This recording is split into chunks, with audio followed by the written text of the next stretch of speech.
Hello everyone. Today's topic is diagnostic applications of enzymes and isoenzymes. In this lesson, we are going to learn about various diagnostic enzymes and their uses in diagnosing the diseases. Doctor diagnose the diseases significantly based on medical history and physical examination of patient for signs and symptoms. According to doctor's observation, patient is ordered for blood test, stool test, and urinary test for the final confirmation of the diseases. Sometimes doctors are unable to diagnose the diseases accurately or misdiagnose the diseases. You know what is the most misdiagnosed disease in the world? Cancer is the most misdiagnosed disease in the world because it produces common symptoms at early stages, which is very difficult for doctor to predict cancer at initial stages.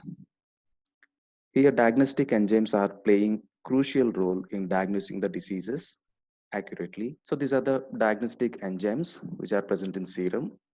Lactate dehydrogenase, aspartate transaminase. So these enzymes are useful for diagnosing heart attacks and liver diseases. Creatinine kinase, which is a biomarker for heart attacks. And these are the other important conditions and their diagnostic enzymes. So these diagnostic enzymes which are present in cellular level at low concentration. So when it is released into the blood plasma at particular conditions like when the cell is damaged or tissue is damaged. So these enzymes will be secreted more into blood plasma.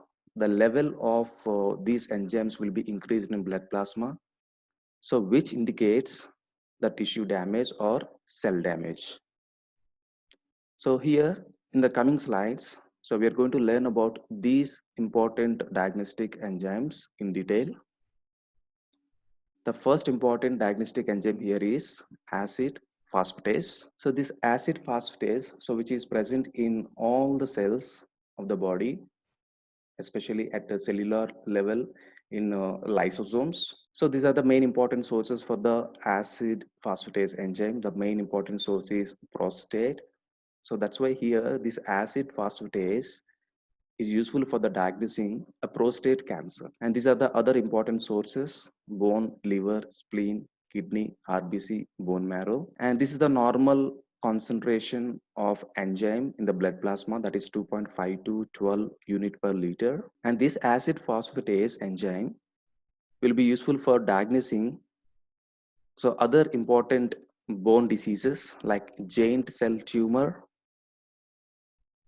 and osteopetrosis, which is also called to be marble bone disease, and hairy cell leukemia.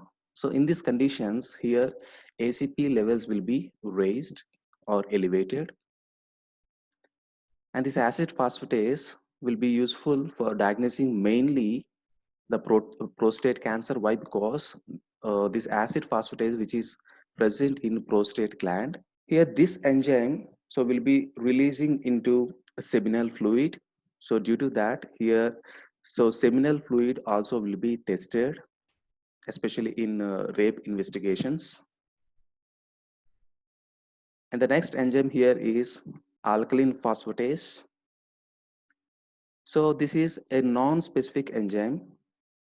So why? Because it can react with all type of substrates, and it is a age dependent.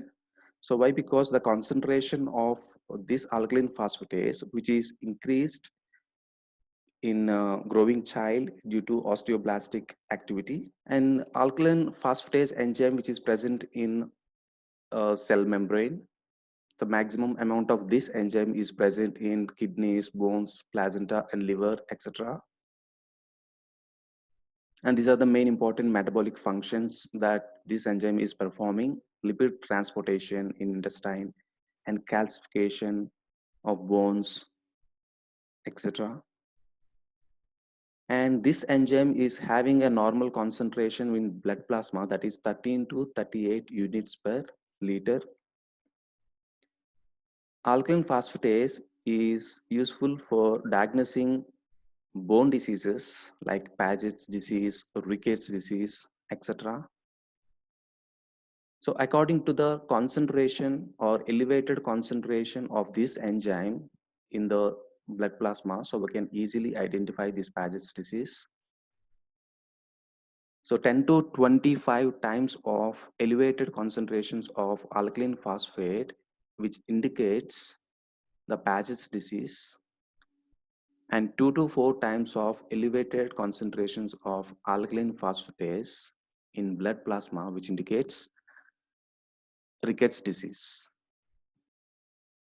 And liver diseases also can be easily diagnosed by alkaline phosphatase enzyme like cirrhosis, hepatitis, biliary tract obstruction, etc. In the case of cirrhosis and hepatitis, the elevated concentration of alkaline phosphate is less than 3 times than normal concentration.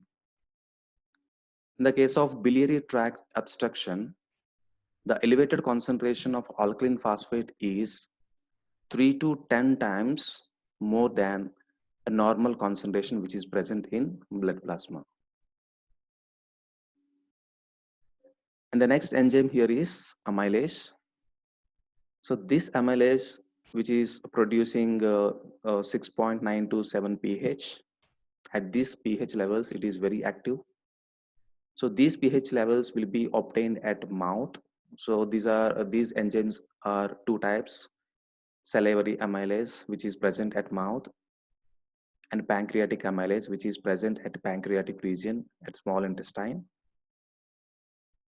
And salivary amylase, so which will be acting on carbohydrates for the short period of time, which converts uh, um, polysaccharides to monosaccharides by hydrolysis process by cleavage of alpha 1,4 linkage. Then this salivary amylase will be going to the stomach where HCl is present. Here the pH levels will be decreased suddenly. So due to that, here the salivary amylase is completely inactivated at this area. After that, here 60% of carbohydrates are digested, and remaining 40% of the carbohydrates will be digested in the pancreatic amylase with the pancreatic amylase enzyme. And finally, here the polysaccharides will be hydrolyzed and converting into glucose, maltose, and dextrin. So this is the normal enzyme concentration, that is 19 to 80 units per liter. And this amylase enzyme will be useful for diagnosing acute pancreatitis. So it is mainly due to obstruction of gallstones in the pancreatic duct.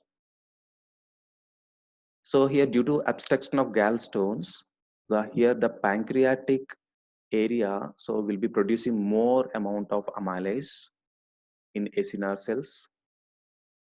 So due to more amount of amylase, it will be secreted to blood plasma. So blood plasma levels will be increases. Sorry, enzyme levels in the blood plasma will be increases. So this is the graph which is explaining about amylase activity in acute pancreatitis. A patient who is suffering from acute pancreatitis, so will be getting higher level of this enzyme activity at 12 to 72 hours. So at this stage, so we can easily identify the acute pancreatitis by taking the blood tests. And after 14 days, after 3 to 14 days, so this high level activity of amylase will be coming to the normal stage. So here alpha amylase test will be useful for identifying this acute pancreatitis disease. And this amylase is very essential for the digestion of the food materials, especially carbohydrates. In the next lesson, we are going to learn about creatinine kinase, lactate dehydrogenase, lipase, aspartate, aminotransferase, and alanine aminotransferase. So these are also diagnostic enzymes which are very much important in our body to diagnose the diseases in various tissues.